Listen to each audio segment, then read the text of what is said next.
ನಮಸ್ಕಾರ ಸ್ನೇಹಿತರೆ, ಹೇಗಿದ್ದಾರೆ ಎಲ್ಲರೂ ಚೆನ್ನಾಗಿದ್ದಾರೆ ಅಂದ್ಕೊಂಡಿದ್ದೆ ಸ್ನೇಹಿತರೆ. ಎಲ್ರಿಗೂ SPP ಮೀಡಿಯಾದ ಮತ್ತೊಂದು ವಿಡಿಯೋಗೆ ತಮಗೆಲ್ರಿಗೂ ಸುಸ್ವಾಗತ ಸ್ನೇಹಿತರೆ. 2025 ಈ ಜೂನ್ ತಿಂಗಳಿನಲ್ಲಿ ಇನ್ನೇನು ಈ ಜೂನ್ ತಿಂಗಳು ಮುಗಿತಾ ಬರ್ತಿದೆ ಸ್ನೇಹಿತರೆ. ಜೂನ್ 29ರಿಂದ ಈ ವೃಶ್ಚಿಕ ರಾಶಿಗೆ ಸೇರಿದ ಜನರ ಜೀವನದಲ್ಲಿ ಏನೆಲ್ಲ ಬದಲಾವಣೆ ಆಗಲಿದೆ, ಯಾವುದರಲ್ಲಿ ಶುಭವಾಗಲಿದೆ, ಯಾವುದರಲ್ಲಿ ಬಹಳ ಎಚ್ಚರಿಕೆಯನ್ನು ವಹಿಸಬೇಕು, ಆರೋಗ್ಯ, ಶಿಕ್ಷಣ, ಉದ್ಯೋಗ, ಆರ್ಥಿಕ ಸ್ಥಿತಿ, ಕುಟುಂಬ ಮತ್ತು ವ್ಯಾಪಾರಕ್ಕೆ ಸಂಬಂಧಪಟ್ಟಂತೆ ಏನೆಲ್ಲ ಗೋಚರ ಫಲಗಳು ಲಭಿಸಲಿದೆ, ಗ್ರಹಗಳ ಸಂಚಾರದಿಂದಾಗಿ ನಿಮ್ಮ ಜೀವನದಲ್ಲಿ ಏನೆಲ್ಲ ಬದಲಾವಣೆಯನ್ನು ಕಾಣಲಿದ್ದೀರಿ, ಮುಂದಿನ ದಿನಗಳಲ್ಲಿ ಏನೆಲ್ಲ ಫಲಿತಾಂಶವನ್ನು ಪಡೆಯಲಿದ್ದೀರಿ ಎಂಬುದರ ಸಂಪೂರ್ಣ ಮಾಹಿತಿಯನ್ನು ತಿಳಿಸ್ಕೊಡ್ತಾ ಹೋಗ್ತೇನೆ ಸ್ನೇಹಿತರೆ. ಅದರಿಂದ ವಿಡಿಯೋನ ಸ್ಕಿಪ್ ಮಾಡದೆ ಇಲ್ಲಿಂದ ಕೊನೆ ತನಕ ನೋಡ್ತಾ ಹೋಗಿ. ಓಡಿಸಿ ವಿಡಿಯೋ ನೋಡೋದ್ರಿಂದ ನಿಮಗೆ ಅಷ್ಟು ಇನ್ಫಾರ್ಮೇಷನ್ ಅರ್ಥ ಆಗೋದಿಲ್ಲ ಸ್ನೇಹಿತರೆ. ಸೊ ಫಸ್ಟಿಂದ ಏನು ತನಕ ವಿಡಿಯೋನ ವಾಚ್ ಮಾಡಿ. ಹಾಗೆ ನಮ್ಮ ಈ ವಿಡಿಯೋ ಇಷ್ಟ ಆಗಿತ್ತು ಅಂದರೆ ವಿಡಿಯೋಗೆ ಒಂದು ಲೈಕ್ ಕೊಡಿ ಸ್ನೇಹಿತರೆ. ಯಾರಿನ್ನೂ ಚಾನಲ್ನ ಸಬ್ಸ್ಕ್ರೈಬ್ ಮಾಡ್ಕೊಳ್ಳದೆ ವಿಡಿಯೋನ ನೋಡ್ತೀರಾ ಅವರು ಈಗಲೇ ಸಬ್ಸ್ಕ್ರೈಬ್ ಮಾಡ್ಕೊಳ್ಳಿ. ಸಬ್ಸ್ಕ್ರೈಬ್ ಮಾಡಿಕೊಂಡು ಪ್ರತಿನಿತ್ಯ ವಿಡಿಯೋನ ವಾಚ್ ಮಾಡ್ತೀರಾ ಅವರಿಗೆ ಥ್ಯಾಂಕ್ ಯು ಸೊ ಮಚ್ ಅಂತ ಹೇಳ್ತಾ, ಇನ್ನು ತಡ ಮಾಡೋದು ಬೇಡ ಸ್ನೇಹಿತರೆ. ಈ ವೃಶ್ಚಿಕ ರಾಶಿಯವರಿಗೆ ಈ ಜೂನ್ ತಿಂಗಳ ಕೊನೆಯಲ್ಲಿ ಏನೆಲ್ಲ ಭವಿಷ್ಯ ಒದಗಲಿದೆ ಅಂತ ಈಗ ಒಂದೊಂದಾಗಿ ತಿಳಿಸ್ಕೊಡ್ತಾ ಹೋಗ್ತಾನೆ. ಗಮನವಿಟ್ಟು ನೋಡ್ತಾ ಹೋಗಿ ಸ್ನೇಹಿತರೆ. ವೃಶ್ಚಿಕ ರಾಶಿ ರಾಶಿಚಕ್ರದ 8ನೇ ರಾಶಿಯಾಗಿರ್ತದೆ. ಇದು ರಾಶಿಯ 210ರಿಂದ 240 ಡಿಗ್ರಿಗಳನ್ನು ಒಳಗೊಂಡಿರ್ತದೆ. ವಿಶಾಖ ನಕ್ಷತ್ರ 4ನೇ ಪಾದ, ಅನುರಾಧ ನಕ್ಷತ್ರ 4ನೇ ಪಾದ, ಜ್ಯೇಷ್ಠ ನಕ್ಷತ್ರ 4ನೇ ಪಾದದ ನಕ್ಷತ್ರದಲ್ಲಿ ಜನಿಸಿದವರು ಈ ವೃಶ್ಚಿಕ ರಾಶಿಯ ವ್ಯಾಪ್ತಿಗೆ ಬರ್ತಾ ಹೋಗ್ತಾರೆ ಸ್ನೇಹಿತರೆ. ಈ ರಾಶಿಯ ಅಧಿಪತಿ ಮಂಗಳ ಆಗಿರ್ತಾರೆ ಸ್ನೇಹಿತರೆ. ಇನ್ನು ಈ ಜೂನ್ ತಿಂಗಳಿನಲ್ಲಿ ಗ್ರಹಗಳ ಸಂಚಾರ ಹೇಗಿತ್ತು, ಹಾಗೆಯೇ ಮುಂದಿನ ದಿನಗಳಲ್ಲಿ ಏನೆಲ್ಲ ಬದಲಾವಣೆಯನ್ನು ಕಂಡಿದ್ದೀನಿ ಅಂತ ಈಗ ತಿಳಿಸ್ಕೊಟ್ಟು ಹೋಗ್ತಾನೆ. ಗಮನವಿಟ್ಟು ನೋಡ್ತಾ ಹೋಗಿ ಸ್ನೇಹಿತರೆ. ಮೊದಲನೇದಾಗಿ ಸೂರ್ಯಗ್ರಹದ ಸ್ಥಾನವು ನಿಮ್ಮ ರಾಶಿಯ 10ನೇ ಮನೆಯಾದ ಅಧಿಪತಿಯಾಗಿ ಸೂರ್ಯನು ಇರೋದ್ರಿಂದ 8ನೇ ಮನೆಯಾದ ಮಿಥುನ ರಾಶಿಗೆ ಭಾನುವಾರ 15 ಜೂನ್ 2025ರಂದು ಪ್ರವೇಶವನ್ನು ಮಾಡಿದ್ದಾನೆ ಸ್ನೇಹಿತರೆ. ಈ ಗೋಚರದಿಂದಾಗಿ ನಿಮಗೆ ವೃತ್ತಿ ಜೀವನದ ಒತ್ತಡವನ್ನು ಮತ್ತು ಆರ್ಥಿಕ ವಿಷಯಗಳಲ್ಲಿ ಜಾಗರೂಕತೆಯನ್ನು ನಿಮ್ಮಲ್ಲಿ ಸೂಚಿಸ್ತಾ ಬಂದಿದೆ. ರಹಸ್ಯ ವಿಷಯಗಳ ಮೇಲೆ ಆಸಕ್ತಿಯೂ ಕೂಡ ನಿಮಗೆ ಈ ಟೈಮ್ನಲ್ಲಿ ಹೆಚ್ಚಾಗ್ತಾ ಬಂದಿದೆ ಸ್ನೇಹಿತರೆ. ಇನ್ನು ಬುಧ ಗ್ರಹದ ಸ್ಥಾನವು ನಿಮ್ಮ ರಾಶಿಯ 8ನೇ ಮತ್ತು 11ನೇ ಮನೆಯಾದ ಅಧಿಪತಿಯಾಗಿ ಬುಧನು ಇರೋದರಿಂದ 8ನೇ ಮನೆಯಾದ ಮಿಥುನ ರಾಶಿಗೆ ಶುಕ್ರವಾರ 6 ಜೂನ್ 2025ರಂದು ಈಗ ಆಲ್ರೆಡಿ ಪ್ರವೇಶವನ್ನು ಮಾಡಿದ್ದಾನೆ. ನಂತರ ಭಾನುವಾರ 22 ಜೂನ್ 2025ರಂದು 9ನೇ ಮನೆಯಾದ ಕಟಕ ರಾಶಿಗೆ ಸಂಚರಿಸ್ತಾನೆ ಸ್ನೇಹಿತರೆ. ಈ ಗೋಚರದಿಂದಾಗಿ ನಿಮ್ಮ ಜ್ಞಾನದ ವಿಸ್ತರಣೆ ಆಗ್ತಾ ಹೋಗ್ತಿದೆ. ಸಂವಹನದ ಕೌಶಲ್ಯಗಳಲ್ಲಿ ಸುಧಾರಣೆಯೂ ಕೂಡ ನಿಮಗೆ ಲಭ್ಯವಾಗ್ತಾ ಹೋಗ್ತಿದೆ ಸ್ನೇಹಿತರೆ. ಇನ್ನು ಶುಕ್ರ ಗ್ರಹದ ಸ್ಥಾನವು ನಿಮ್ಮ ರಾಶಿಯ 7ನೇ ಮತ್ತು 12ನೇ ಮನೆಯ ಅಧಿಪತಿಯಾಗಿ ಶುಕ್ರನು ಇರೋದ್ರಿಂದ ಈ ತಿಂಗಳ ಆರಂಭದಲ್ಲಿ 7ನೇ ಮನೆಯಾದ ವೃಷಭ ರಾಶಿಯಲ್ಲಿ ಶುಕ್ರನು ಇರ್ತಾನೆ. ನಂತರ ಭಾನುವಾರ 29 ಜೂನ್ 2025ರಂದು ಅಂದರೆ ಈ ತಿಂಗಳ ಕೊನೆಯ ವಾರದಲ್ಲಿ 8ನೇ ಮನೆಯಾದ ಮಿಥುನ ರಾಶಿಗೆ ಪ್ರವೇಶವನ್ನು ಮಾಡ್ತಾ ಹೋಗ್ತಾನೆ. ಈ ಗೋಚರದಿಂದಾಗಿ ನಿಮಗೆ ಪಾಲುದಾರಿಕೆ ಸಂಬಂಧಗಳಲ್ಲಿ ಸ್ಥಿರತೆಯನ್ನು ಕಾಣ್ತಾ ಹೋಗ್ತೀರಿ. ಹಾಗೆ ಆರ್ಥಿಕ ಖರ್ಚುಗಳು ಕೂಡ ಈ ಟೈಮ್ನಲ್ಲಿ ಜಾಸ್ತಿ ಆಗ್ಬೋದು. ವೈವಾಹಿಕ ಜೀವನದಲ್ಲಿ ಜಾಗರೂಕತೆಯ ಅಗತ್ಯ ಈ ತಿಂಗಳ ಕೊನೆಯಲ್ಲಿ ನಿಮಗೆ ಇರಬೇಕಾಗಿರ್ತದೆ ಸ್ನೇಹಿತರೆ. ಇನ್ನು ಮಂಗಳ ರಾಶಿಯ ಸ್ಥಾನವು ನಿಮ್ಮ ರಾಶಿಯ 1ನೇ ಮತ್ತು 6ನೇ ಮನೆಯ ಅಧಿಪತಿಯಾಗಿ ಮಂಗಳನು ಇರೋದ್ರಿಂದ 10ನೇ ಮನೆಯಾದ ಸಿಂಹ ರಾಶಿಗೆ ಶನಿವಾರ 7 ಜೂನ್ 2025ರಂದು ಪ್ರವೇಶವನ್ನು ಮಾಡ್ತಾನೆ. ಈ ಗೋಚರವು ನಿಮಗೆ ವೃತ್ತಿಯಲ್ಲಿ ಧೈರ್ಯದ ನಿರ್ಣಯಗಳನ್ನು ಸೂಚಿಸ್ತಾ ಹೋಗ್ತದೆ. ಆದರೆ ಒತ್ತಡವನ್ನು ನಿಮ್ಮಲ್ಲಿ ಹೆಚ್ಚಿಸ್ತಾ ಹೋಗ್ತದೆ. ಕೆಲಸದಲ್ಲಿ ಒತ್ತಡ ಹೆಚ್ಚಾಗಿರ್ತದೆ. ಹಾಗೆಯೇ ಮೇಲಾಧಿಕಾರಿಗಳಿಂದ ನಿಮಗೆ ಪ್ರಶಂಸೆಯೂ ಕೂಡ ಈ ತಿಂಗಳಿನಲ್ಲಿ ಉಂಟಾಗ್ತಾ ಹೋಗ್ತದೆ ಸ್ನೇಹಿತರೆ. ಇನ್ನು ಗುರುವಿನ ಸಂಚಾರವು ನಿಮ್ಮ ರಾಶಿಯ 2ನೇ ಮತ್ತು 5ನೇ ಮನೆಯ ಅಧಿಪತಿಯಾಗಿ ಗುರುನು ಇರೋದ್ರಿಂದ ಈ ತಿಂಗಳು ಪೂರ್ತಿ 8ನೇ ಮನೆಯಾದ ಮಿಥುನ ರಾಶಿಯಲ್ಲಿ ಗುರು ಸಂಚಾರವನ್ನು ಮಾಡ್ತಾ ಇರ್ತಾರೆ ಸ್ನೇಹಿತರೆ. ಈ ಸ್ಥಾನವು ಆರ್ಥಿಕ ವಿಷಯಗಳಲ್ಲಿ ಬಹಳ ಜಾಗರೂಕತೆ ಮತ್ತು ಆಧ್ಯಾತ್ಮಿಕ ಆಸಕ್ತಿಯನ್ನು ನಿಮ್ಮಲ್ಲಿ ಹೆಚ್ಚಿಸ್ತಾ ಹೋಗ್ತದೆ. ಅನಿರೀಕ್ಷಿತವಾಗಿ ಧನಲಾಭಗಳು ಮತ್ತು ಲಾಭಗಳು ಪ್ರಾಪ್ತಿಯಾಗ್ಬೋದು ಸ್ನೇಹಿತರೆ. ಇನ್ನು ಶನಿ ಗ್ರಹದ ಸ್ಥಾನವು ನಿಮ್ಮ ರಾಶಿಯ 3ನೇ ಮತ್ತು 4ನೇ ಮನೆಯ ಅಧಿಪತಿಯಾಗಿ ಶನಿ ಇರೋದ್ರಿಂದ ಈ ತಿಂಗಳು 5ನೇ ಮನೆಯಾದ ಮೀನ ರಾಶಿಯಲ್ಲಿ ಶನಿಯು ಸ್ಥಿರವಾಗಿರ್ತಾನೆ. ಈ ಗೋಚರವು ಸಂತಾನ ಸಂಬಂಧಿತ ವಿಷಯಗಳಲ್ಲಿ ಸ್ಥಿರತೆಯನ್ನು ಮತ್ತು ಸೃಜನಾತ್ಮಕ ಚಟುವಟಿಕೆಗಳಲ್ಲಿ ಪ್ರಗತಿಯನ್ನು ಸೂಚಿಸ್ತಾ ಹೋಗ್ತದೆ. ಮಕ್ಕಳ ವಿಷಯದಲ್ಲಿ ಉತ್ತಮವಾದಂತಹ ಸಮಯ ಇದಾಗಿರ್ತದೆ ಸ್ನೇಹಿತರೆ. ಇನ್ನು ರಾಹು ಗ್ರಹದ ಸ್ಥಾನವು ನಿಮ್ಮ ರಾಶಿಯ 4ನೇ ಮನೆಯಾದ ಕುಂಭ ರಾಶಿಯಲ್ಲಿ ರಾಹು ಈ ತಿಂಗಳು ಸ್ಥಿರವಾಗಿರ್ತಾನೆ. ಈ ಸ್ಥಾನವು ಗೃಹ ಸಂಬಂಧಿತ ವಿಷಯಗಳಲ್ಲಿ ಅನಿರೀಕ್ಷಿತ ಬದಲಾವಣೆಗಳನ್ನು ನಿಮ್ಮಲ್ಲಿ ಸೂಚಿಸ್ತಾ ಹೋಗ್ತದೆ. ಮನೆ ಬದಲಾವಣೆ ಅಥವಾ ದುರಸ್ತಿಯ ಕೆಲಸವನ್ನು ಮಾಡ್ತಿದ್ರೆ ಅವು ಬೇಗ ನೆರವೇರ್ತಾ ಹೋಗ್ತವೆ ಸ್ನೇಹಿತರೆ. ಇನ್ನು ಕೇತು ಗ್ರಹದ ಸ್ಥಾನವು ನಿಮ್ಮ ರಾಶಿಯ 10ನೇ ಮನೆಯಾದ ಸಿಂಹ ರಾಶಿಯಲ್ಲಿ ಈ ತಿಂಗಳು ಕೇತು ಸ್ಥಿರವಾಗಿರ್ತಾನೆ. ಈ ಗೋಚರವು ವೃತ್ತಿಯಲ್ಲಿ ಆಧ್ಯಾತ್ಮಿಕ ದೃಷ್ಟಿಕೋನವನ್ನು ಮತ್ತು ಆಳವಾದ ಆಲೋಚನೆಯನ್ನು ನಿಮ್ಮಲ್ಲಿ ಹೆಚ್ಚಿಸ್ತಾ ಹೋಗ್ತದೆ. ವೃತ್ತಿಯಲ್ಲಿ ಅಂತರ್ದೃಷ್ಟಿಯು ಕೂಡ ಈ ತಿಂಗಳ ಕೊನೆಯವರೆಗೂ ಕೂಡ ನಿಮಗೆ ಹೆಚ್ಚಾಗ್ತಾ ಹೋಗ್ತದೆ ಸ್ನೇಹಿತರೆ. ಇನ್ನು ಈ ಜೂನ್ ತಿಂಗಳಿನಲ್ಲಿ ಒಟ್ಟಾರೆಯಾಗಿ ಸಾಮಾನ್ಯ ಫಲಿತಾಂಶಗಳನ್ನು ನೀವು ಪಡೆದುಕೊಂಡಿರ್ತೀರಿ ಸ್ನೇಹಿತರೆ. ಆದರೆ ಮಂಗಳ ಮತ್ತು ಕೇತು 10ನೇ ಮನೆಯಲ್ಲಿ ಇರೋದರಿಂದ ವೃತ್ತಿಯಲ್ಲಿ ಒತ್ತಡ ಮತ್ತು ಹೆಚ್ಚು ಜವಾಬ್ದಾರಿಗಳು ಕೂಡ ಈ ತಿಂಗಳಿನಲ್ಲಿ ಉಂಟಾಗಿರ್ತದೆ. ಸೂರ್ಯ ಬುಧ ಗುರು 8ನೇ ಮನೆಯಲ್ಲಿ ಸಂಚರಿಸುವುದರಿಂದ ನಿಮ್ಮ ಆರ್ಥಿಕ ವಿಷಯಗಳಲ್ಲಿ ಜಾಗರೂಕತೆ ಮತ್ತು ಆಧ್ಯಾತ್ಮಿಕ ಆಸಕ್ತಿಯು ಕೂಡ ನಿಮ್ಮಲ್ಲಿ ಹೆಚ್ಚಾಗ್ತಾ ಹೋಗ್ತದೆ. ಶನಿ 5ನೇ ಮನೆಯಲ್ಲಿ ಇರೋದರಿಂದ ಸಂತಾನ ಸಂಬಂಧಿತ ವಿಷಯಗಳಲ್ಲಿ ಸ್ಥಿರತೆಯು ಕೂಡ ಮುಂದುವರ್ತದೆ ಸ್ನೇಹಿತರೆ. ಆದರೆ ಶುಕ್ರನ ಗೋಚರದಿಂದಾಗಿ ಪಾಲುದಾರಿಕೆ ಸಂಬಂಧಗಳಲ್ಲಿ ಕೆಲವು ಸವಾಲುಗಳು ನಿಮ್ಮ ಮುಂದಿನ ದಿನಗಳಲ್ಲಿ ಬರಬಹುದು.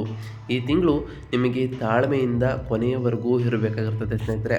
ಇನ್ನು ವೃತ್ತಿ ಮತ್ತು ವೃತ್ತಿ ಜೀವನಕ್ಕೆ ಸಂಬಂಧಪಟ್ಟಂತೆ ಈ ತಿಂಗಳು ಸವಾಲುಗಳಿಂದಂತಹ ಕೂಡಿದಂತಹ ಸಮಯವಾಗಿರ್ತದೆ ಸ್ನೇಹಿತರೆ. ಮಂಗಳನು 10ನೇ ಮನೆಗೆ ಪ್ರವೇಶಿಸುವುದರಿಂದ ಅಂದರೆ ಜೂನ್ 7ರಂದು ಮಂಗಳ ಪ್ರವೇಶವನ್ನು ಮಾಡಿದ್ದಾನೆ. ಹೆಚ್ಚುವರಿ ಕೆಲಸದ ಹೊರೆ, ಒತ್ತಡ ಮತ್ತು ಜವಾಬ್ದಾರಿಗಳು ಕೂಡ ನಿಮಗೆ ಈಗಾಗಲೇ ಉಂಟಾಗಿರ್ಬೋದು. ಕೆಲವರು ಉದ್ಯೋಗ ಸಂಬಂಧಿತ ದೂರದ ಪ್ರಯಾಣಗಳನ್ನು ಮಾಡಿರ್ತಾರೆ. ಬೇರೆ ಸ್ಥಳದಿಂದ ಕೆಲಸವನ್ನು ಮಾಡಬೇಕಾಗ್ಬೋದು. ಸೂರ್ಯನು 8ನೇ ಮನೆಗೆ ಪ್ರವೇಶವನ್ನು ಮಾಡೋದರಿಂದ ಅಂದರೆ ಜೂನ್ 15ರಿಂದ ಮೇಲಾಧಿಕಾರಿಗಳು ಮತ್ತು ಸಹೋದ್ಯೋಗಿಗಳಿಂದ ಕಡಿಮೆ ಬೆಂಬಲ ನಿಮಗೆ ಲಭಿಸಿರ್ಬೋದು. ಮತ್ತು ತಪ್ಪು ತಿಳುವಳಿಕೆಗಳು ಅವರ ಮಧ್ಯೆ ಉಂಟಾಗಿರ್ಬೋದು ಸ್ನೇಹಿತರೆ. ಅನಗತ್ಯವಾದ ವಾಗ್ವಾದಗಳನ್ನು ತಪ್ಪಿಸಿ ಕಡಿಮೆಯನ್ನು ಮಾತನಾಡಿರೋದ್ರಿಂದ ನಿಮ್ಮ ಕೆಲಸವನ್ನು ಇನ್ನಷ್ಟು ನೀವು ಸುಧಾರಣೆಗೊಳಿಸಬಹುದಾಗಿದೆ.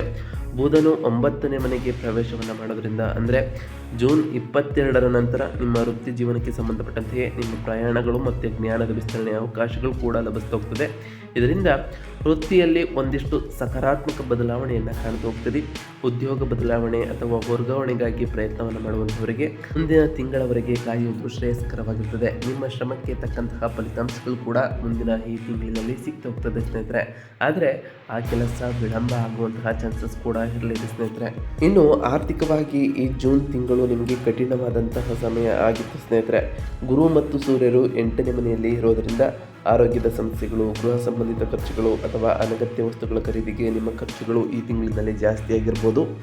ಶುಕ್ರನು 7ನೇ ಮನೆಯಲ್ಲಿ ಇರುವಾಗ ಅಂದರೆ ಈ ತಿಂಗಳ ಆರಂಭದಲ್ಲಿ ಜೀವನ ಸಂಗಾತಿಯ ಆರೋಗ್ಯ ಸಮಸ್ಯೆಗಳು, ಖರ್ಚುಗಳು ನಿಮ್ಮಲ್ಲಿ ಉಂಟಾಗಿರ್ಬೋದು ಸ್ನೇಹಿತರೆ. ಶುಕ್ರನು 8ನೇ ಮನೆಗೆ ಪ್ರವೇಶಿಸುವುದರಿಂದ ಅಂದರೆ ಜೂನ್ ಕೊನೆಯ ವಾರದಲ್ಲಿ ಜೂನ್ 29ರಂದು ಆರ್ಥಿಕ ಒತ್ತಡಗಳು ಮುಂದುವರಿಯಬಹುದು. ಬುಧನ ಗೋಚರದಿಂದ ಆದಾಯದ ಮೂಲಗಳು ಸ್ಥಿರವಾಗಿರ್ತವೆ. ಆದರೆ ಅಧಿಕ ವೆಚ್ಚದಿಂದ ಆರ್ಥಿಕ ತೊಂದರೆಗಳು ಕೂಡ ಎದುರಾಗಬಹುದು. ಹೂಡಿಕೆಗಳು ಅಥವಾ ದೊಡ್ಡ ಖರೀದಿಗಳಿಗೆ ಈ ತಿಂಗಳು ಅನುಕೂಲಕರವಾಗಿರೋದಿಲ್ಲ. ಅದರಿಂದ ಮುಂದಿನ ತಿಂಗಳವರೆಗೆ ಕಾಯಬೇಕಾಗುತ್ತದೆ. ಅನಗತ್ಯವಾದ ಖರ್ಚುಗಳನ್ನು ನಿಯಂತ್ರಿಸೋದ್ರಿಂದ ನಿಮಗೆ ಆರ್ಥಿಕ ಸ್ಥಿರತೆಯನ್ನು ಕಾಪಾಡಿಕೊಳ್ಬೋದು. ಸಾಲಗಳ ವಿಷಯದಲ್ಲಿ ಬಹಳ ಜಾಗರೂಕರಾಗಿ ಈ ತಿಂಗಳ ಕೊನೆಯವರೆಗೂ ಇರಬೇಕಾಗಿರ್ತದೆ ಸ್ನೇಹಿತರೆ. ಇನ್ನು ಕೌಟುಂಬಿಕ ಜೀವನ ಈ ತಿಂಗಳ ಕೊನೆಯಲ್ಲಿ ಹೇಗಿರ್ತದೆ ಅಂತ ಕೇಳೋದಾದರೆ ಈ ತಿಂಗಳಿನಲ್ಲಿ ನೀವು ಮಿಶ್ರ ಫಲಿತಾಂಶಗಳನ್ನು ನೀವು ಕಂಡಿರ್ತೀರಿ. ಶನಿ 5ನೇ ಮನೆಯಲ್ಲಿ ಇರೋದರಿಂದ ಇದರ ಪರಿಣಾಮ ಸಂತಾನ ಸಂಬಂಧಿತ ವಿಷಯಗಳಲ್ಲಿ ಸ್ಥಿರತೆಯದು ಕೂಡ ಇರ್ತದೆ. ಹಾಗೆ ನಿಮ್ಮ ಮಕ್ಕಳು ತಮ್ಮ ಕ್ಷೇತ್ರದಲ್ಲಿ ಉತ್ತಮವಾದ ಕಾರ್ಯನಿರ್ವಹಿಸ್ತಾ ಹೋಗ್ತಾರೆ. ಕುಟುಂಬ ಸದಸ್ಯರಿಂದ ಬೆಂಬಲವೂ ಕೂಡ ಲಭಿಸಲಿದೆ ಸ್ನೇಹಿತರೆ. ಅದರಿಂದ ಮಾನಸಿಕ ವಿಶ್ರಾಂತಿಯೂ ಕೂಡ ಪಡೆದುಕೊಳ್ತೀರಿ. ಆದರೆ ಶುಕ್ರನು 7ನೇ ಮನೆಯಲ್ಲಿ ಇರುವಾಗ ಅಂದರೆ ತಿಂಗಳ ಆರಂಭದಲ್ಲಿ ಜೀವನ ಸಂಗಾತಿಯೊಂದಿಗೆ ಸಣ್ಣ ಪುಟ್ಟ ತಪ್ಪು ತಿಳುವಳಿಕೆಗಳು ಉಂಟಾಗಿರ್ಬೋದು. ಇದರ ಜೊತೆಗೆ ಆರೋಗ್ಯದ ಸಮಸ್ಯೆಗಳು ಕೂಡ ಉಂಟಾಗಿರ್ಬೋದು ಸ್ನೇಹಿತರೆ. ಮಂಗಳನ ಪ್ರಭಾವದ ಒತ್ತಡದಿಂದಾಗಿ ವಾಗ್ವಾದಗಳು ಕೂಡ ಕುಟುಂಬದಲ್ಲಿ ಉಂಟಾಗಿರ್ಬೋದು. ಆದರೆ ಈ ಟೈಮ್ನಲ್ಲಿ ನೀವು ಬಹಳ ಸಹನೆಯಿಂದ ವ್ಯವಹರಿಸ್ತಾ ಹೋಗಬೇಕಾಗಿರ್ತದೆ ಸ್ನೇಹಿತರೆ. ರಾಹು 4ನೇ ಮನೆಯಲ್ಲಿ ಇರೋದ್ರಿಂದ ಗೃಹ ಸಂಬಂಧಿತ ವಿಷಯಗಳಲ್ಲಿ ಅನಿರೀಕ್ಷಿತವಾದ ಬದಲಾವಣೆಗಳು ಕೂಡ ಈ ತಿಂಗಳ ಕೊನೆಯವರೆಗೂ ಉಂಟಾಗ್ತಾ ಹೋಗ್ತದೆ. ಶುಕ್ರನು 8ನೇ ಮನೆಗೆ ಪ್ರವೇಶಿಸುವುದರಿಂದ ಅಂದರೆ ಜೂನ್ 29ರ ನಂತರ ಕುಟುಂಬದಲ್ಲಿ ಶಾಂತಿ ನೆಲೆಸಲು ಸ್ವಲ್ಪ ಸಮಯ ಬೇಕಾಗ್ಬೋದು ಸ್ನೇಹಿತರೆ. ಕುಟುಂಬ ಸಂಬಂಧಗಳಲ್ಲಿ ಅನುಕೂಲತೆಗಾಗಿ ಪ್ರಯತ್ನಿಸಬೇಕಾಗಿರ್ತದೆ. ಇನ್ನು ಆರೋಗ್ಯದ ವಿಚಾರಕ್ಕೆ ಬರೋದಾದ್ರೆ ಸ್ನೇಹಿತರೆ, ಆರೋಗ್ಯದ ದೃಷ್ಟಿಯಿಂದಲೂ ಕೂಡ ಈ ತಿಂಗಳ ಕೊನೆಯವರೆಗೂ ನೀವು ಜಾಗರೂಕತೆಯಿಂದ ಇರುವುದು ಅಗತ್ಯವಾಗಿರ್ತದೆ ಸ್ನೇಹಿತರೆ. ಮಂಗಳನು 10ನೇ ಮನೆಯಲ್ಲಿ ಇರೋದರಿಂದ ರಕ್ತ ಸಂಬಂಧಿತ ಸಮಸ್ಯೆಗಳು ಹಾಗೆ ಹೃದಯ ಸಂಬಂಧಿತ ಒತ್ತಡಗಳು ಕೂಡ ಉಂಟಾಗ್ಬೋದು. ಸೂರ್ಯ ಮತ್ತು ಗುರು 8ನೇ ಮನೆಯಲ್ಲಿ ಇರೋದರಿಂದ ಜೀರ್ಣ ಸಮಸ್ಯೆಗಳು ಅಥವಾ ಸಣ್ಣ ಪುಟ್ಟ ಗಾಯಗಳು ಉಂಟಾಗ್ಬೋದು ಸ್ನೇಹಿತರೆ. ವಿಶೇಷವಾಗಿ ತಿಂಗಳ ಮೊದಲ 2 ವಾರಗಳಲ್ಲಿ ಶುಕ್ರನ ಗೋಚರದಿಂದಾಗಿ ಜೀವನ ಸಂಗಾತಿಯ ಆರೋಗ್ಯ ಸಮಸ್ಯೆಯ ಮೇಲೂ ನೀವು ಗಮನವನ್ನು ಹರಿಸಬೇಕಾಗಿರ್ತದೆ ಸ್ನೇಹಿತರೆ. ಸರಿಯಾದ ವಿಶ್ರಾಂತಿ, ಆರೋಗ್ಯಕರವಾದ ಆಹಾರ ಯೋಗ ಮತ್ತು ಧ್ಯಾನವನ್ನು ಮಾಡೋದ್ರಿಂದ ನಿಮ್ಮ ಆರೋಗ್ಯ ಸಮಸ್ಯೆಗಳನ್ನು ಕಡಿಮೆ ಮಾಡಬಹುದಾಗಿದೆ ಸ್ನೇಹಿತರೆ. ಪ್ರಯಾಣದ ಸಮಯದಲ್ಲಿ ಬಹಳ ಜಾಗರೂಕರಾಗಿ ಇರಬೇಕಾಗಿರುತ್ತದೆ ಸ್ನೇಹಿತರೆ. ತಿಂಗಳ ದ್ವಿತೀಯಾರ್ಧದಲ್ಲಿ ಬುಧನ ಗೋಚರ ಬದಲಾಗೋದ್ರಿಂದ ಆರೋಗ್ಯದಲ್ಲಿ ಸ್ವಲ್ಪ ಸುಧಾರಣೆಯನ್ನು ಕೂಡ ಕಂಡಿರ್ತೀರಿ. ದೀರ್ಘಕಾಲಿಕ ಸಮಸ್ಯೆಗಳಿಂದ ಬಳಲುತ್ತಿರುವವರು ವೈದ್ಯರ ಸಲಹೆಯನ್ನು ಪಡೆಯುವುದು ಸೂಕ್ತವಾಗಿರುತ್ತದೆ ಸ್ನೇಹಿತರೆ. ಇನ್ನು ವ್ಯಾಪಾರಕ್ಕೆ ಸಂಬಂಧಪಟ್ಟಂತೆಯೇ ಈ ತಿಂಗಳು ಸಾಮಾನ್ಯ ಫಲಿತಾಂಶವನ್ನು ನೀಡ್ತಾ ಹೋಗ್ತದೆ. ಮಂಗಳ ಮತ್ತು ಕೇತು 10ನೇ ಮನೆಯಲ್ಲಿ ಇರೋದ್ರಿಂದ ವ್ಯಾಪಾರದಲ್ಲಿ ವಿಳಂಬಗಳು, ಅಡೆತಡೆಗಳು ಮತ್ತು ಕಡಿಮೆ ಬೆಳವಣಿಗೆ ಎದುರಾಗ್ತಾ ಹೋಗ್ತದೆ ಸ್ನೇಹಿತರೆ. ಗುರು 8ನೇ ಮನೆಯಲ್ಲಿ ಇರೋದ್ರಿಂದ ಆರ್ಥಿಕ ಖರ್ಚುಗಳು ಹೆಚ್ಚಾಗಿ ಲಾಭಗಳು ಸಾಮಾನ್ಯವಾಗಿರ್ತದೆ. ಶುಕ್ರನು 7ನೇ ಮನೆಯಲ್ಲಿ ಇರುವಾಗ ಅಂದರೆ ತಿಂಗಳ ಆರಂಭದಲ್ಲಿ ಹೊಸ ಪಾಲುದಾರಿಕೆಗಳು ಅಥವಾ ಗ್ರಾಹಕರೊಂದಿಗೆ ಸಂಬಂಧಗಳು ನಿಮಗೆ ಉಂಟಾಗಿರ್ಬೋದು ಸ್ನೇಹಿತರೆ. ಆದರೆ ಶುಕ್ರನು 8ನೇ ಮನೆಗೆ ಪ್ರವೇಶಿಸೋದ್ರಿಂದ ಅಂದರೆ ಜೂನ್ 29ರಿಂದ ಆರ್ಥಿಕ ನಷ್ಟಗಳು ಅಥವಾ ಖರ್ಚುಗಳು ಹೆಚ್ಚಾಗ್ಬೋದು. ಹೂಡಿಕೆಗಳು ಅಥವಾ ಅಪಾಯಕಾರಿ ನಿರ್ಣಯಗಳನ್ನು ತೆಗೆದುಕೊಳ್ಳುವುದನ್ನು ತಪ್ಪಿಸಬೇಕಾಗುತ್ತದೆ. ಶನಿ 5ನೇ ಮನೆಯಲ್ಲಿ ಇರುವಾಗ ವ್ಯಾಪಾರದಲ್ಲಿ ಸೃಜನಾತ್ಮಕ ಆಲೋಚನೆಗಳು ಸುಧಾರಿಸ್ತಾ ಹೋಗ್ತವೆ. ಆದರೆ ಆರ್ಥಿಕ ಜಾಗರೂಕತೆಯ ಅಗತ್ಯ ಈ ತಿಂಗಳ ಕೊನೆಯವರೆಗೂ ನಿಮಗೆ ಬೇಕಿರ್ತದೆ ಸ್ನೇಹಿತರೆ. ನಿಮ್ಮ ಪಾಲುದಾರಿಕೆ ವ್ಯಾಪಾರಗಳಲ್ಲಿ ಸ್ಪಷ್ಟತೆಯ ಅಗತ್ಯವಿರುತ್ತದೆ ಸ್ನೇಹಿತರೆ. ಇನ್ನು ಶಿಕ್ಷಣ ಮತ್ತು ವಿದ್ಯಾರ್ಥಿಗಳಿಗೆ ಸಂಬಂಧಪಟ್ಟಂತೆ ಈ ತಿಂಗಳು ಸಾಮಾನ್ಯವಾದ ಸಮಯವನ್ನು ನೀವು ಕಂಡಿರ್ತೀರಿ ಸ್ನೇಹಿತರೆ. ಆದರೆ ಬುಧನು 8ನೇ ಮನೆಯಲ್ಲಿ ಇರುವಾಗ ಜೂನ್ 6ರಿಂದ 22ರವರೆಗೆ ವಿದ್ಯಾ ಸಂಬಂಧಿತ ಸಂಶೋಧನೆ ಅಥವಾ ಆಧ್ಯಾತ್ಮಿಕ ವಿಷಯಗಳ ಮೇಲೆ ನಿಮ್ಮ ಆಸಕ್ತಿ ಹೆಚ್ಚಾಗ್ತಾ ಹೋಗ್ತದೆ ಸ್ನೇಹಿತರೆ. ಆದರೆ ಓದಿನ ಮೇಲೆ ಏಕಾಗ್ರತೆ ಕಡಿಮೆ ಆಗ್ಬೋದು. ಬುಧನು 9ನೇ ಮನೆಗೆ ಪ್ರವೇಶಿಸಿದ ನಂತರ ಜೂನ್ 22ರ ನಂತರ ವಿದ್ಯಾ ಸಂಬಂಧಿತ ಪ್ರಯಾಣಗಳು ಅಥವಾ ಉನ್ನತ ಶಿಕ್ಷಣಕ್ಕೆ ಹೊಸ ಅವಕಾಶಗಳು ಈ ವಾರದಲ್ಲಿ ನಿಮಗೆ ಲಭಿಸಲಿದೆ. ಶನಿ 5ನೇ ಮನೆಯಲ್ಲಿ ಇರೋದ್ರಿಂದ ಸೃಜನಾತ್ಮಕ ವಿಷಯಗಳಲ್ಲಿ ಪ್ರಗತಿಯು ಕೂಡ ಇರುತ್ತದೆ. ಆದರೆ ಮಂಗಳನ ಪ್ರಭಾವದಿಂದ ಒತ್ತಡ ಅಥವಾ ಸೋಮಾರಿತನ ನಿಮಗೆ ಉಂಟಾಗ್ಬೋದು ಸ್ನೇಹಿತರೆ. ಸ್ಪರ್ಧಾತ್ಮಕ ಪರೀಕ್ಷೆಗಳಿಗೆ ಸಿದ್ಧತೆಯನ್ನು ನಡೆಸುವಂತಹ ವಿದ್ಯಾರ್ಥಿಗಳಿಗೆ ಕಠಿಣ ಶ್ರಮದಿಂದ ಓದೋದ್ರಿಂದ ನಿರೀಕ್ಷಿತ ಫಲಿತಾಂಶವನ್ನು ನೀವು ಪಡೆದುಕೊಳ್ಬೋದಾಗಿದೆ. ನಿರಾಶೆಗೆ ಒಳಗೊಳ್ಳದೆ ಪ್ರಯತ್ನವನ್ನು ಮಾಡಿದರೆ ಈ ತಿಂಗಳ ಅಂತ್ಯದವರೆಗೂ ಕೂಡ ನೀವು ಉತ್ತಮವಾದ ಫಲಿತಾಂಶವನ್ನು ಪಡಿತಾ ಹೋಗ್ತೀರಿ ಸ್ನೇಹಿತರೆ. ಇನ್ನು ಈ ವೃಶ್ಚಿಕ ರಾಶಿಯವರು ಮಾಡಬೇಕಾದಂತಹ ಸರಳ ಪರಿಹಾರವೇನು, ಹಾಗೆಯೇ ಈ ಕೊನೆಯ ವಾರದಂದು ಪ್ರಮುಖವಾಗಿ ಮಾಡಬೇಕಾದಂತಹ ಕಾರ್ಯ ಯಾವುದು ಅಂತ ಕೇಳೋದಾದರೆ, ಮಂಗಳವಾರದಂದು ಹನುಮಾನ್ ದೇವಸ್ಥಾನದಲ್ಲಿ ದೀಪ ಹಚ್ಚುವುದು ಅಥವಾ ಹನುಮಾನ್ ಚಾಲಿಸವನ್ನು ಪಠಿಸೋದರಿಂದ ನಿಮ್ಮ ವೃತ್ತಿ ಮತ್ತು ಆರೋಗ್ಯದ ಸಮಸ್ಯೆಗಳು ಕಡಿಮೆ ಆಗ್ತಾ ಹೋಗ್ತದೆ ಸ್ನೇಹಿತರೆ. ಹಾಗೆಯೇ ಧೈರ್ಯವೂ ಕೂಡ ನಿಮಗೆ ಲಭಿಸಲಿದೆ ಸ್ನೇಹಿತರೆ. ಹಾಗೆ ಪ್ರತಿ ಶನಿವಾರದಂದು ಶನಿದೇವರಿಗೆ ಎಳ್ಳೆಣ್ಣೆಯನ್ನು ದಾನ ಮಾಡುವುದು ಅಥವಾ ಶನೀಶ್ವರನನ್ನು ಪೂಜಿಸುವುದು ನಿಮ್ಮ ಕುಟುಂಬದ ಸಮಸ್ಯೆಗಳನ್ನು ನಿವಾರಿಸ್ತಾ ಹೋಗ್ತದೆ ಮತ್ತು ನಿಮ್ಮ ವೃತ್ತಿಯಲ್ಲಿ ಸ್ಥಿರತೆಯನ್ನು ಕೂಡ ತರ್ತಾ ಹೋಗ್ತದೆ ಸ್ನೇಹಿತರೆ.